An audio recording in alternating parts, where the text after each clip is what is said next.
En estas elecciones van a tener que hablar los candidatos sobre criminalidad organizada, porque las organizaciones criminales están asediando y azotando también cada vez más al país y a los ciudadanos. Pero no solamente son las organizaciones criminales que ya están actuando en las ciudades, las que conocemos. Nosotros desde hace tiempo, desde que existe Epicentro TV, estamos preocupados por lo que ocurre en las fronteras. En nuestras fronteras hemos hecho reportajes documentados sobre el tema, tomando como base información que también han producido otras organizaciones, yendo a las zonas, yendo a los lugares, hablando con las personas que están allí y que conocen estos problemas. Y dos organizaciones, Amazon Underworld y Amazon Watch, que trabajan en la Amazonía de Perú, de Brasil, de Colombia durante muchos años, acaban de publicar hace unos pocos días un informe que es absolutamente preocupante. El informe se llama En las sombras del Estado, economías ilícitas en la trifrontera, o sea, en la triple frontera, Colombia, Ecuador y Perú, cuya portada tenemos ahí en pantalla. Y las conclusiones de este informe son muy preocupantes. Lo que dice este informe es que ya en la triple frontera, a partir de entrevistas que han hecho los investigadores de Amazon Underworld y de Amazon Watch, ya ha rebasado la capacidad de los estados, porque hay organizaciones criminales de peso, como Comandos de la Frontera, por ejemplo, y facciones disidentes de las FARC, y hay un combo de violencia y de destrucción ambiental. Entonces nosotros, para hablar de este informe, para ampliar sobre este documento, hemos invitado al director del programa de Amazonía Occidental de una de esas dos organizaciones, Amazon Watch, el señor Rafael Hotmer. No sé si ya está con nosotros, conectado. Si es así, le damos la bienvenida. Rafael. Déjame decir una cosa antes. Buenas noches, señor Rafael. Y por favor, quiero pedirles que nos dejen su like. Estamos leyendo sus comentarios. Ahora vamos a hacer una rondita para leer los comentarios. Perfecto. Porque en la entrevista con Pablo no hicimos comentarios, pero ahí vamos. Aquí estamos. Yo estoy leyéndolos y con el hashtag por estos no y todo eso. Ahora sí, dale, perdón. Muchísimas gracias y bienvenido, Rafael Epicentro. El esfuerzo que han hecho ustedes al elaborar este documento les ha exigido además ir a la zona. Ustedes han entrado a la zona reiteradas veces para recoger de primera fuente versiones y sobre las incursiones de las organizaciones criminales y además de las actividades ilegales. ¿En qué situación estamos ahora? Esto se viene hablando desde hace ya algunos años. ¿Cuál es la situación hoy en día? Sí, efectivamente, hemos realizado unos 8 viajes durante 6 meses. 7 investigadores han hablado con más que 70 personas, ¿no? Tanto líderes comunales, políticos locales, funcionarios estatales, inclusive se ha hablado con los actores armados de parte del equipo periodístico en Colombia. Entonces, lo que señalamos en el informe es que estamos realmente ante una situación de emergencia, ¿verdad? En lo cual se está instalando un régimen de gobernanza criminal que tiene su base en Colombia, ciertamente, en el departamento de Putumayo.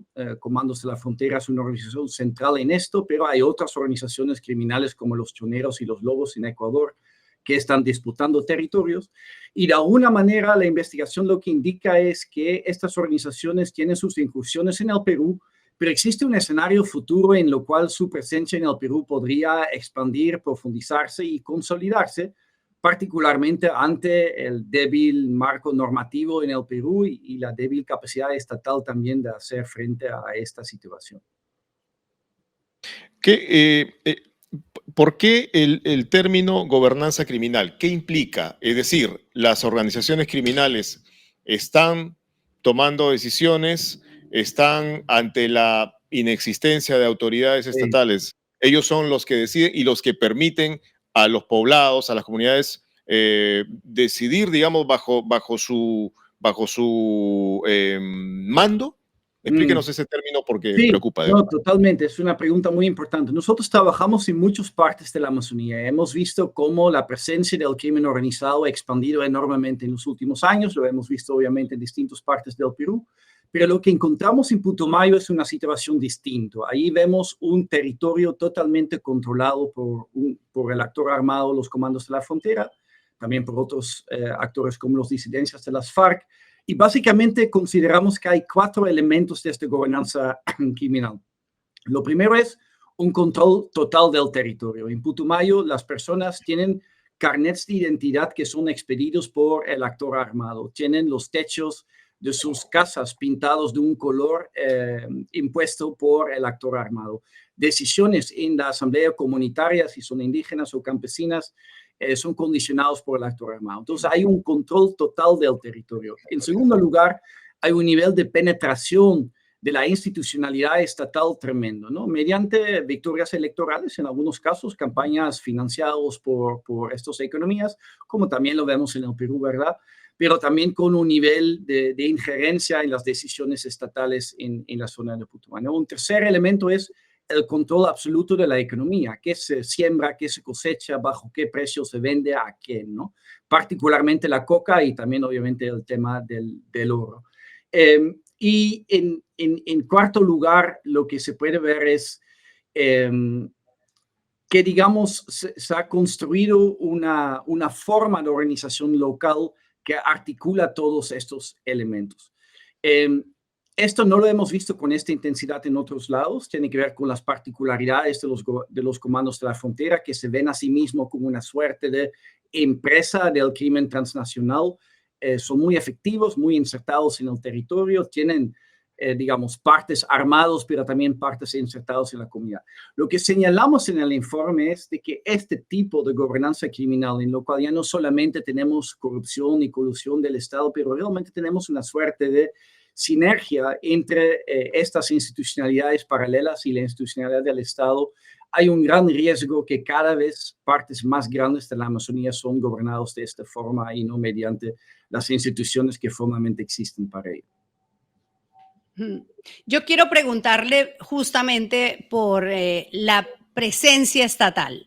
¿Cuál es el papel del Estado en estos territorios? ¿Es la ausencia, es la negligencia o es la complicidad? Sí, yo creo que hay un poco de todo y también creo que las situaciones son distintas en cada país, ¿no es cierto? A mí me ha tocado estar en Puerto Leguízamo, ahí hay la base de la Marina más grande de Colombia, que está del lado de un pueblo que está, digamos, ¿no? Controlado por este actor, ¿no? Para entrar al Parque Natural, la Reserva Natural de La Paya, uno tiene que tener permiso del actor armado y los funcionarios estatales no han podido entrar desde hace varios años. En Ecuador hay una situación similar en la cual las reservas y parques en realidad no son controlados por el Estado, ¿no? En el caso peruano, creo que la situación es algo distinto. Hay una presencia estatal mucho más débil que al lado colombiano, es decir, esto obviamente está muy lejano de Lima, pero inclusive de Iquitos. Entonces hay incursiones efectivamente en las fuerzas del orden cada cierto tiempo. Pero también los 3 países obviamente se ven niveles de colusión y de participación y de acuerdos muy probables entre actores estatales y los actores armados, ¿no? Entonces yo diría es un poco una mezcla de todo.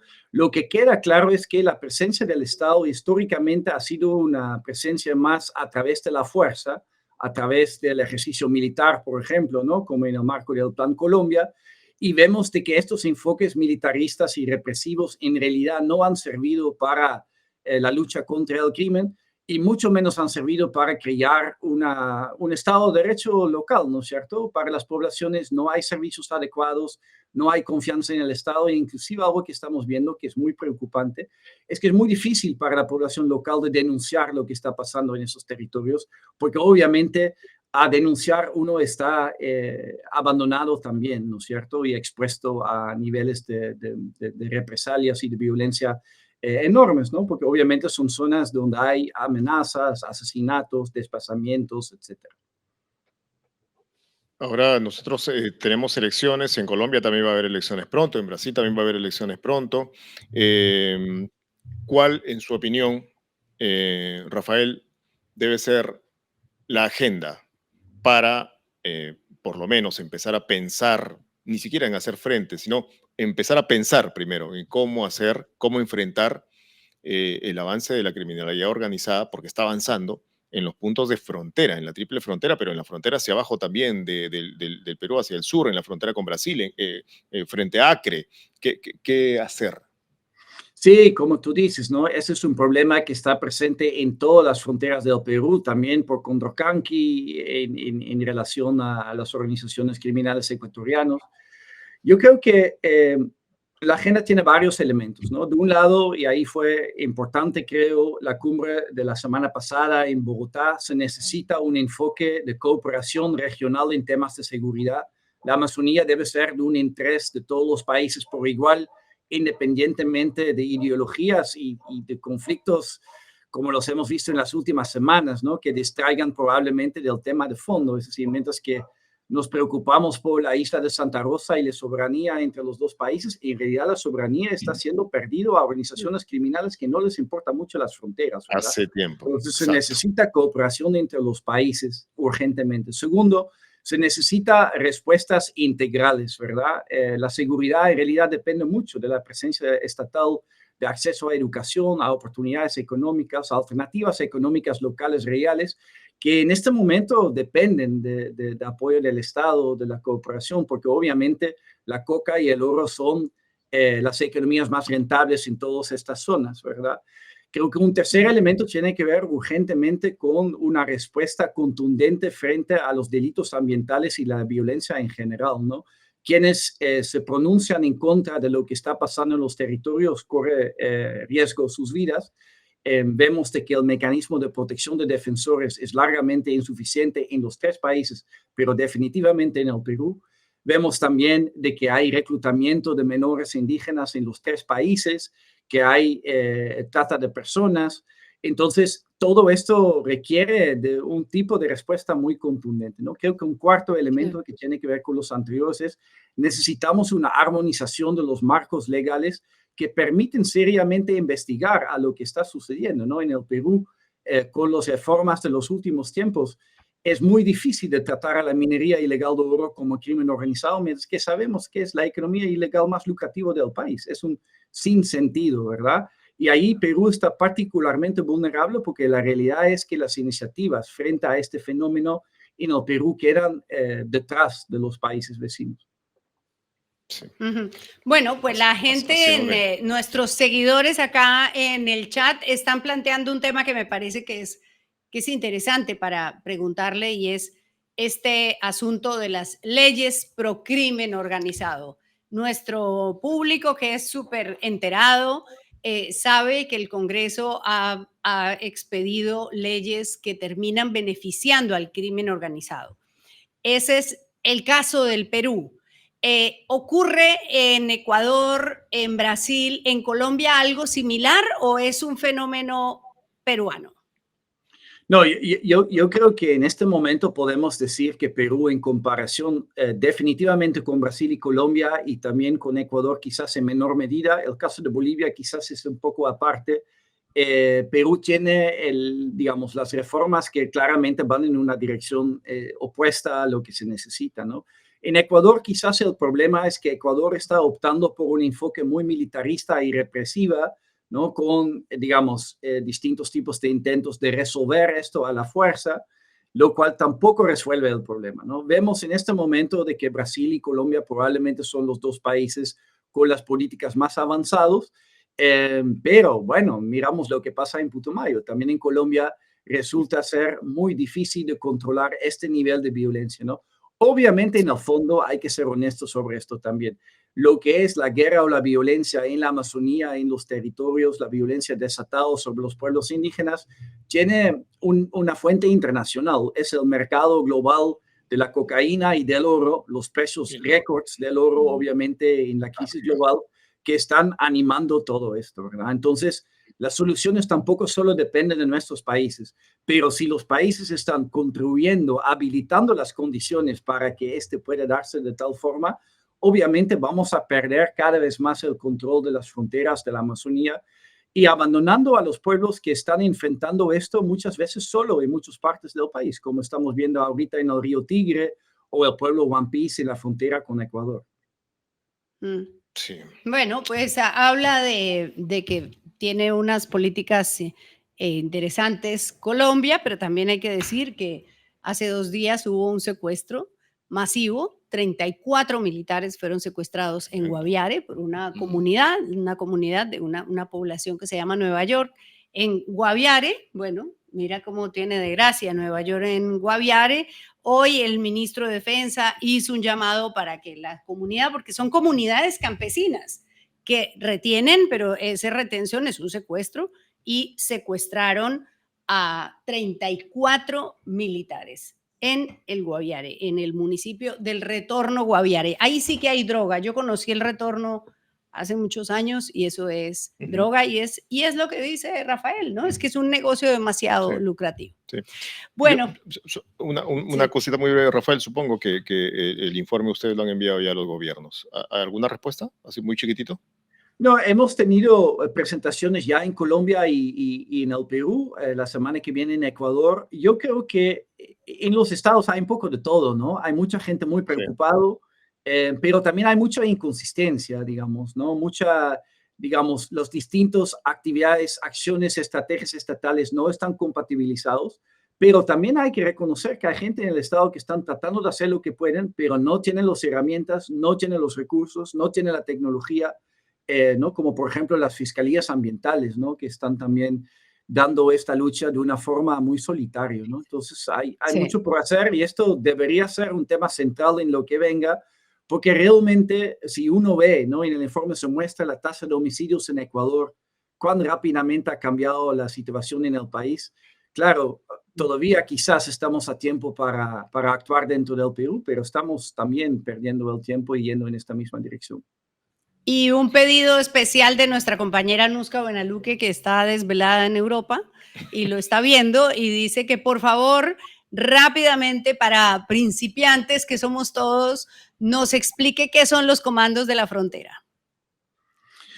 Claro, entonces los comandos de la frontera son una organización armada que fue conformada en los últimos años en Putumayo, en Colombia, que tiene entre sus bases ex integrantes de los FARC, ex paramilitares e inclusive ex integrantes de las Fuerzas Armadas. Es un tipo de organización armado, ellos se llaman del siglo XXI, que tiene otras características muy insertados en las comunidades con este control del territorio que ya mencioné, ¿no? Ellos se llaman la corporación, porque son una organización que genera mucho dinero, que paga a sus integrantes, que inclusive da seguros, días de vacaciones. Entonces también hay que ver de que eso es un poco cómo opera el capitalismo al día de hoy en buenas partes de la Amazonía, ¿no?